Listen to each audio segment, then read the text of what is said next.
തിരയിൽ നിന്നും വൈദ്യുതി ഉൽപ്പാദിപ്പിക്കുന്ന ഇന്ത്യയിലെ ആദ്യത്തെ പദ്ധതി എവിടെയാണ് നിലവിൽ വന്നത്?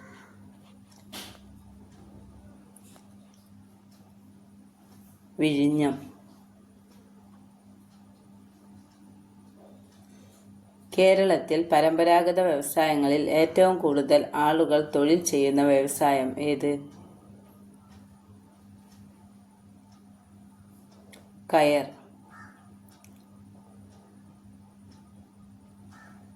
കേരളത്തിലെ ഏത് ജില്ലയിലാണ് ഹാൻവീവിന്റെ ആസ്ഥാനം സ്ഥിതി ചെയ്യുന്നത്? കണ്ണൂർ. കേരളത്തിലെ ഏറ്റവും വലിയ വൈദ്യുത നിലയങ്ങളിൽ ഒന്നായ ദേശീയ താപവൈദ്യുതി കോർപ്പറേഷന്റെ താപനിലയം എവിടെ സ്ഥിതി ചെയ്യുന്നു?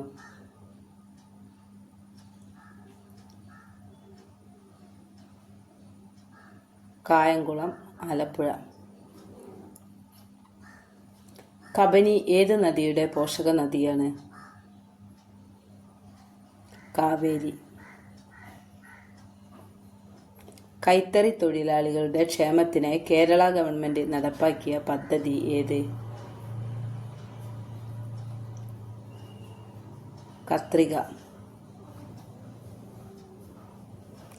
പശ്ചിമഘട്ടത്തിലെ ആനമുടി കുന്നുകളിൽ നിന്ന് ഉത്ഭവിച്ച് കിഴക്കോട്ടൊഴുകുന്ന നദി ഏത്? പാമ്പാർ. കുറുവ ദ്വീപ് സ്ഥിതി ചെയ്യുന്നത് നദി? കബനി നദി. ഇന്ത്യൻ റെയിൽവേയുടെ ആദ്യ ഇലക്ട്രിക് ട്രെയിൻ? ഡക്കാൻ ക്വീൻ. ബ്രിട്ടീഷുകാർ കേരളത്തിലെ ആദ്യ റെയിൽപാത നിർമ്മിച്ച വർഷം?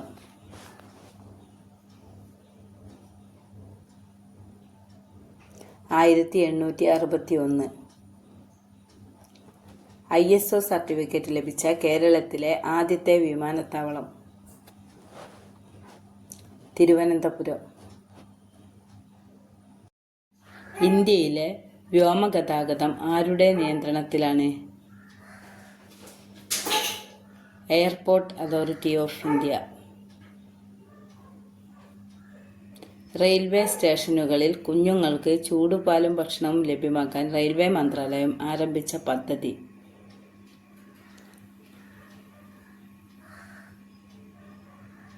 ജനനി സേവ. ഇന്ത്യയിൽ ഏറ്റവും ഉയരത്തിൽ സ്ഥിതി ചെയ്യുന്ന റെയിൽവേ സ്റ്റേഷനാണ് ഗൂൽ. ഏത് സംസ്ഥാനത്താണ് ഈ സ്റ്റേഷൻ?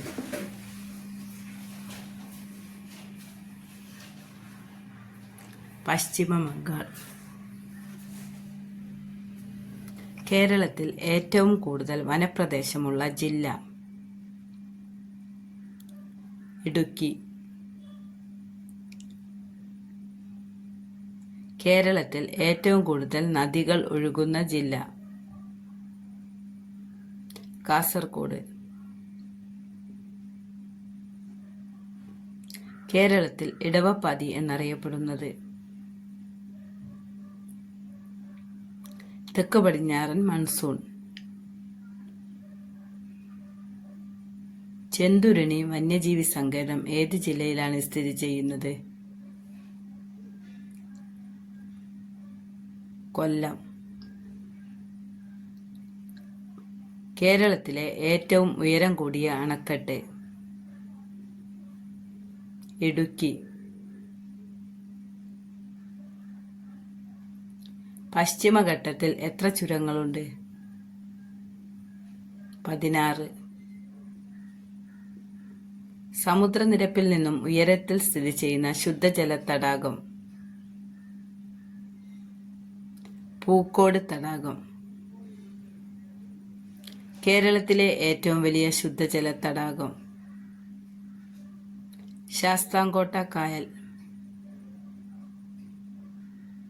കേരളത്തിൽ പ്രകൃതിയാൽ തന്നെ വളരുന്ന ചന്ദനക്കാടുകൾ കാണപ്പെടുന്ന സ്ഥലം? മറയൂർ. കേരളത്തിൽ ഏറ്റവും കൂടുതൽ ബോക്സൈറ്റ് നിക്ഷേപം ഉള്ളത് ഏത് ജില്ലയിലാണ്? കാസർഗോഡ്.